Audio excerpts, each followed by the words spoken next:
샬롬, 복된 월요일입니다. 오늘도 하나님의 말씀으로 하루를 시작하는 여러분의 삶에 주의 은혜와 평강이 가득하기를 축복합니다. 오늘부터 설날 명절이 시작되었습니다.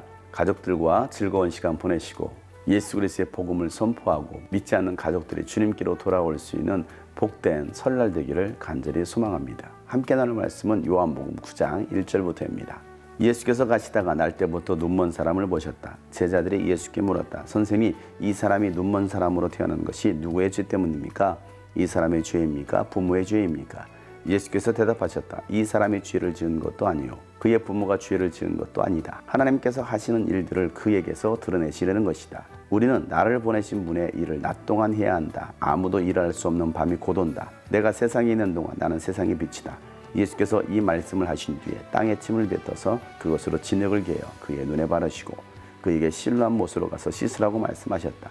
실로암은 번역하면 보냄을 받았다는 뜻이다. 그 눈먼 사람이 가서 씻고 눈이 밝아져서 돌아갔다. 이웃 사람들과 그가 전에 거지인 것을 보아온 사람들이 말하기를 이 사람은 앉아서 구걸하던 사람이 아니냐 하였다. 다른 사람들 가운데는 이 사람이 그 사람이다 하고 말하는 사람도 더러 있었고 또 더러는 그가 아니라 그와 비슷한 사람이다 하고 말하기도 하였다.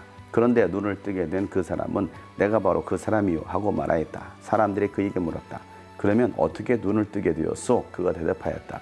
예수라는 사람이 진흙을 개어 내 눈에 바르고 나더러 실로암에 가서 씻으라고 하였소. 그래서 내가 가서 씻었더니 보게 되었소. 사람들이 눈을 뜨게 된 사람에게 묻기를 그 사람이 어디에 있소? 하니 그는 모르겠소 하고 대답하였다. 아멘. 예수님은 예수님께 돌을 들어서 죽이려고 했던 유대 사람들을 피해서 가시다가 날 때부터 눈먼 사람을 보게 됩니다. 제자들은 예수님께 묻습니다. 예수님, 이 사람이 눈먼 것이 저 사람의 죄입니까? 아니면 부모의 죄입니까? 라고 묻습니다. 사람들이 질병에 걸리고 사고를 당하면 그러한 것들이 다 죄의 결과라고 생각했던 것입니다. 특별히 조상의 죄나 또 자신의 죄로 인하여 그런 형벌을 받는다라고 생각했던 것입니다. 그래서 이 사람은 태어날 때부터 눈이 멀었기 때문에 분명 부모나 자신의 죄의 결과로 그런 고통을 당하고 있다라고 제자들도 생각했던 것입니다. 그러나 예수님은 그가 눈먼 것은 하나님께서 그를 통하여서 하시는 일을 드러내시려는 것이다 라고 말씀하십니다. 하나님께서 눈멀게 하신 것이 아니라 그 사람이 눈먼 것은 죄의 결과도 아니고 또 하나님께서 눈멀게 하신 것이 아니라 그 일을 통하여서 하나님께서 하시는 일들을 드러내시겠다라는 것입니다. 그 하나님이 하시는 일이 무엇이겠습니까? 눈먼 자를 눈뜨게 하시는 것입니다. 저는 자를 걷게 하시는 것, 죽은 자를 살리시는 것이 바로 하나님께서 하시는 일인 것입니다. 그리고 예수는 중요한 말씀을 하십니다. 우리는 나를 보내신 분의 일을 낮 동안 해야 된다는 것입니다. 아무도 일할 수 없는 밤이 온다는 것입니다. 사랑하는 여러분, 우리는 지금 일할 때입니다.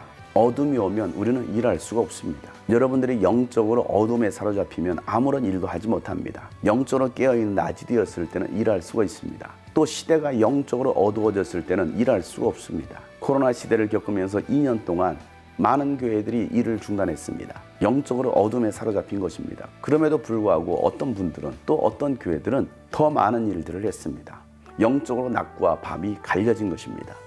여러분들은 어떻습니까? 여러분은 영적으로 낮이십니까? 밤이십니까? 일할 수 없다라고 생각하십니까? 지금 일해야 될 때라고 생각하십니까? 예수님이 세상에 계시는 동안은 예수님은 세상의 빛이다라고 말씀하십니다. 우리는 빛 대신 예수님과 함께 하나님의 일을 하는 자들이 되어야 됩니다. 예수님은 땅에 침을 뱉으시고 진흙을 이기신 다음에 그 눈먼 자의 눈에 진흙을 이기십니다. 그리고 실로암에 가서 씻으라고 말씀하십니다. 그 눈먼 자는 예수님 말씀을 듣고 실로암에 갑니다. 실로암은 보내심을 받았다라는 뜻입니다. 예수님께서 보내시는 곳이 바로 실로암인 것입니다. 예수님께서 우리를 보내시는 그곳으로 순종하고 나갈 때에 눈먼 자가 눈을 뜨는 역사가 일어나는 것입니다. 그러나 순종하지 않는다면, 주님께서 보내신 곳을 우리가 가지 않는다면 어떠한 일도 일어나지 않습니다. 하나님께서 하시는 일이 바로 이와 같은 일인 것입니다. 우리에게 필요한 것은 순종하는 것입니다. 이해가 되지 않아도 인간적인 생각으로는 도저히 일어날 수 없는 일이라 할지라도 예수님께서 보내셨다고 한다면 우리는 순종하고 나아갈 때에 이적이 일어나는 것입니다. 눈먼 사람이 눈 뜬 것을 많은 사람들이 보았습니다. 이 사람이 정말 눈 멀었던 사람인가 아니면 다른 사람인가 의심하기 시작합니다. 그러자 이 눈 뜬 사람이 바로 내가 그 사람입니다 라고 말을 합니다. 그러자 이번에는 사람들이 그러면 누가 당신을 눈뜨겠소? 라고 묻습니다. 이 눈 뜬 사람은 예수라는 사람이 진흙을 이겨서 내 눈에 바르고 실로암에 가서 씻으라고 하였소. 그랬을 때 내가 눈을 뜨게 되었소 라고 말을 합니다. 사람들은 그 예수님이 어디 계신지 궁금했습니다. 그러나 이 눈뜬 자도 예수님이 어디에 계신지를 몰랐습니다.